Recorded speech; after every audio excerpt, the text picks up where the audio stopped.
ہمارے جناب ہمارے بھائی برادر مصطفیٰ نواز کھوکر صاحب وہ وائس چیئرمین ہیں تحریک تحفظان پاکستان کے، فارملی یہاں موجود ہیں، اور ہم نے بہرحال ہم ایک دوسرے کو ویلکم ہی کہتے ہیں، تو یہ خوشی ہے اور ماشاءاللہ بہترین شخصیت ہے۔ بہت سی باتیں ہو چکی ہیں، میں صرف ایک دو باتیں کہتا ہوں۔ دیکھیں، سوئی میں گیس نکلی، پورے پاکستان میں لوگوں تک گیس پہنچ گئی، لیکن سوئی کے لوگوں کو نہیں ملی، بلوچستان کے لوگوں کو نہیں ملی۔ یہ استحصال تھا، یہ ظلم تھا وہاں کے لوگوں پر۔ لوگوں کا اعتبار اپنے سسٹم پر نہیں ہے، حتیٰ آئین میں دیے گئے حقوق بھی ہمیں نہیں مل رہے ہیں۔ اس کا مطلب یہ کہ عوام کا جو ٹرسٹ ہے وہ ختم ہو چکا ہے سسٹم کے اوپر، اور ان لوگوں کے اوپر جو سسٹم چلا رہے ہیں۔ اس کے باوجود ہم پھر کہتے ہیں کہ آئین کی ریسٹوریشن ہونی چاہیے، اور جتنے مسنگ پرسنز ہیں ان سب کو عدالتوں میں پیش کرنا چاہیے۔ اگر انہوں نے خدا نہ خواستہ کوئی جرم انجام دیا تو عدالتیں سزا دو، کورٹ میں لانا چاہیے۔ یہ پریکٹس ڈرٹی ختم کرنی چاہیے کہ 10 سال 12 سال 15 سال سے لوگ مسنگ ہیں اور پتہ نہیں۔ بہت سے ایسے ہیں جن کو میں جانتا ہوں، شروع میں جب وہ مسنگ ہوئے تو کہا جاتا تھا کہ ہفتے بعد آ جائیں گے، ہم لوگ کہتے تھے 2 ہفتے بعد آ جائیں گے، 3 ہفتے بعد آ جائیں گے، اور پھر سال گزر گئے۔ لہذا پاکستان کو ایک ہی چیز بچا سکتی ہے، آئین کی supremacy, rule of law, parliament کو سپریم کیا جائے، عوام جن کو منتخب کریں وہ عوام کے اصلی نمائندے وہاں ہوں۔ آج جو بجٹ بنا ہے، اگر عوام کے اصلی نمائندے وہاں ہوتے یہ بجٹ نہیں بن سکتا تھا۔ گویا انہوں نے بجٹ بنایا جن کو پرواہ نہیں ہے اپنے عوام کی۔ بدترین بجٹ پاکستان کی تاریخ کا، عوام کش، غریب کش بجٹ پاکستان کی تاریخ کا، ایک بم کی طرح ان کے سروں پر پڑا ہے۔ اس بجٹ سے مہنگائی مزید بڑھے گی، غربت بھی بڑھے گی۔ مہنگائی بڑھے گی، حتماً غربت بڑھے گی۔ ہو ہی نہیں سکتا کہ مہنگائی بڑھے اور غربت نہ بڑھے۔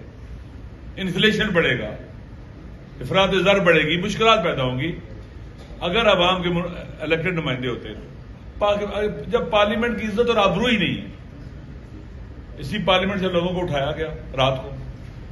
کسٹوڈین آف پارلیمنٹ جناب اسپیکر صاحب جو ہیں، ایک کمیٹی بنی تھی، آج تک کسی کو بتایا کہ کس نے اٹھایا تھا اور کیوں اٹھایا تھا، اور پارلیمنٹ کی جو تقدس ہے حرمت کس نے پامال کی اور کیوں کی۔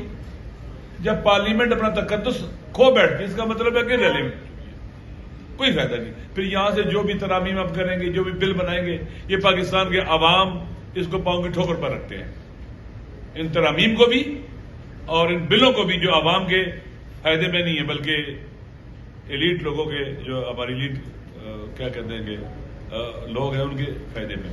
اس لیے پاکستان کے عوام کا ہے، اور پاکستان کے عوام جس سسٹم پر اعتماد نہیں کرتے وہ انلیگل اور انلیجیٹیمیٹ ہے، اور ان حکمرانوں کو جو ہم پر مسلط ہیں 547 کے ذریعے الیکشن لوٹ کر رہے ہیں، ان کو ہم پر حق کی حکومت نہیں ہے۔ جس کرسی پر بیٹھے ہیں یہ غیر آئینی ہے، غیر قانونی ہے اور انلیجیٹیمیٹ ہے۔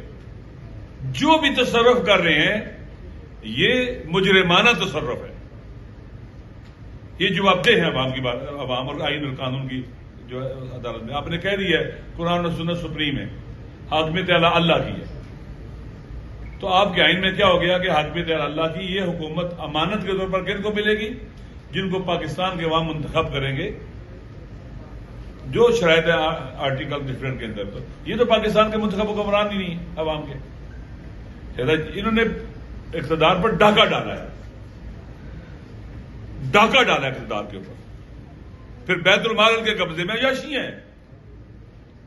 اس لیے ان کو حساب کتاب دینا پڑے گا، عوام ان سے حساب کتاب لیں گے، جتنے یہ تباہی بربادی ہو رہی ہے، جتنی لوٹ مار لگی ہوئی ہے انشاءاللہ۔ لہٰذا ہم سب مل کر پاکستان کے عوام کو یہ پیغام دیتے ہیں کہ ہم ان کے حقوق کی جنگ لڑیں گے عوام کے سنگ۔ یہ جو کوئی بھی جدوجہد عوام کے بغیر نہیں لڑی جا سکتی۔ ہم اپنے آپ کو پہلے پیش کریں گے، ہم سختیاں پہلے برداشت کریں گے، مشکلات پہلے جی لیں گے۔ ہم اپنے آپ کو عوام کو اپنے پر فدا نہیں کریں گے، ہم عوام پر فدا ہوں گے۔ اور عمران خان پاکستان کے عوام کے دلوں میں رہتا ہے. لہذا وہ پاکستان کے عوام چاہتے ہیں کہ باہر ہے، پاکستان کے عوام اس کے ساتھ ہے. اس کو جیل میں رکھنا یا پاکستان کے عوام کو جیل میں رکھنا ہے. لہذا یہ قابل برداشت نہیں ہے. زندگی چند روزہ ہے. بڑے بڑے فرعون آئے چلے گئے. یہ جو حکومت میں بیٹھے ہوئے سمجھتے کہ ہمیشہ رہیں گے، نہیں رہ سکتے ہمیشہ، انہیں چلے جانا ہے. لہذا ہم سارے بلوچستان کے عوام کے حقوق کی جنگ لڑیں گے، سندھ کے عوام کے حقوق کی جنگ لڑیں گے، KPK کے عوام کے حقوق کی جنگ لڑیں گے، GB ہے، کشمیر ہے، پنجاب ہے، سرائکی علاقہ ہے. ہم تمام عوام کے حقوق کی جنگ لڑیں گے. مزدوروں کی، کسانوں کی، اسٹوڈنٹس کی، جتنے بھی پاکستان کے طبقات ہیں، جو پسا ہوا اور کچلا ہوا طبقہ ہے، سب کے حقوق کی جنگ لڑیں گے انشاءاللہ. اور اس میں ہر مشکل کو، ہر سختی کو سینے سے لگائیں گے، جو ہم مردوں کی طرح. شکریہ.